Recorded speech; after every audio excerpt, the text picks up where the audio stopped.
Shalom frères et sœurs, j'espère que vous allez bien. C'est Vagabond Philosophe. Je suis dans une petite ville à Blangy-sur-Elze, je crois. Je suis dans un petit parc pour enfants et pique-nique. Il y a un homme qui nous a accompagnés et qui m'a permis aussi de laver du linge gratuitement parce qu'il détenait une laverie. Que Dieu soit loué et que cet homme soit béni. Et j'espère reprendre la route bientôt pour aller à Rouen vers Dojulé. Parce que là, le temps, il se gâte. Et vu que je suis pas tout seul,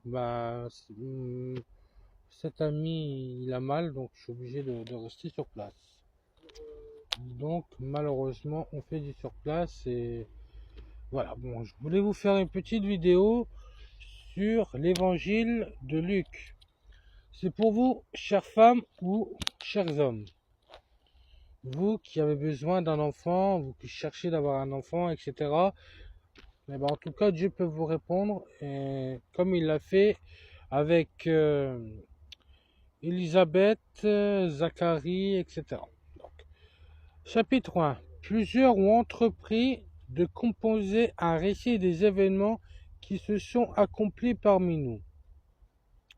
D'après ce que nous ont transmis ceux qui ont été des témoins oculaires dès le commencement et qui sont devenus des serviteurs de la parole.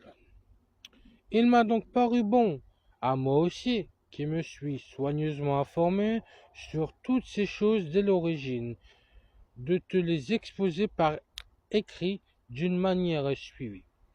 Excellent Théophile, afin que tu reconnaisses la certitude des enseignements que tu as reçus durant le règne d'Hérode sur la Judée. Il y avait un prêtre du nom de Zacharie, de la classe d'Abia, donc la descendance je pense. Sa femme était une femme descendante d'Aaron et s'appelait Élisabeth. Tous les deux étaient justes devant Dieu. Ils suivaient d'une manière irréprochable tous les commandements de toutes les lois du Seigneur.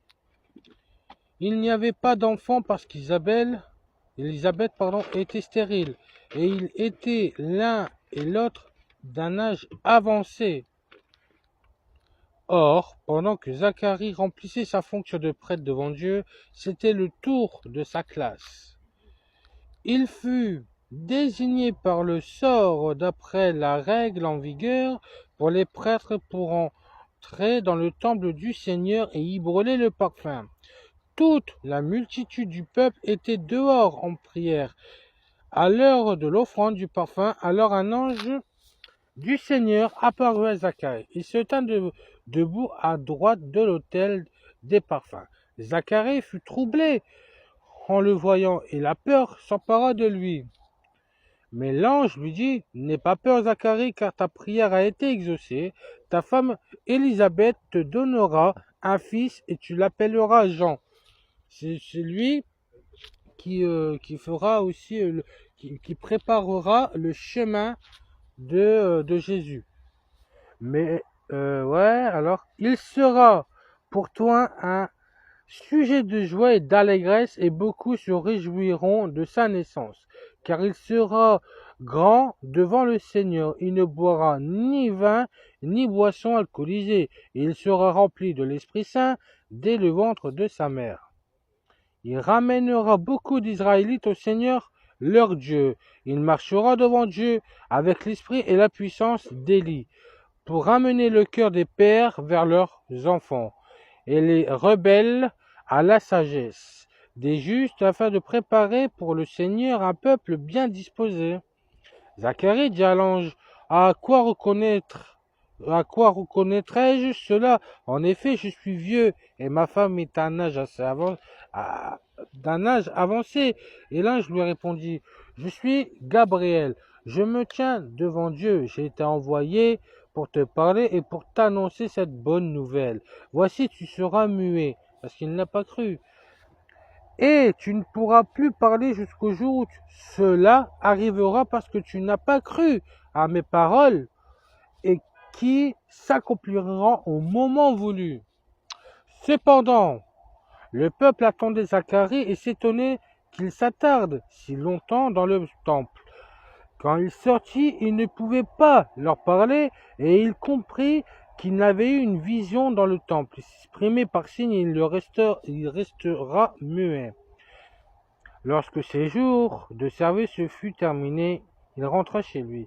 Quelque temps après, sa femme Élisabeth fut enceinte et elle se cacha pendant 5 mois, disant: c'est l'œuvre que le Seigneur a faite quand il a porté le regard sur moi pour enlever ce qui faisait ma honte parmi les hommes. Le 6e mois, l'ange Gabriel fut envoyé par Dieu dans une ville de Galilée appelée Nazareth, chez une vierge fiancée qui s'appelait Marie et qui va engendrer Jésus de Nazareth, un homme de la famille de David appelé Joseph. Le nom de la vierge était Marie. L'ange entra chez elle et dit: je te salue, toi à qui une grâce a été faite, le Seigneur est avec toi, tu es bénie parmi les femmes.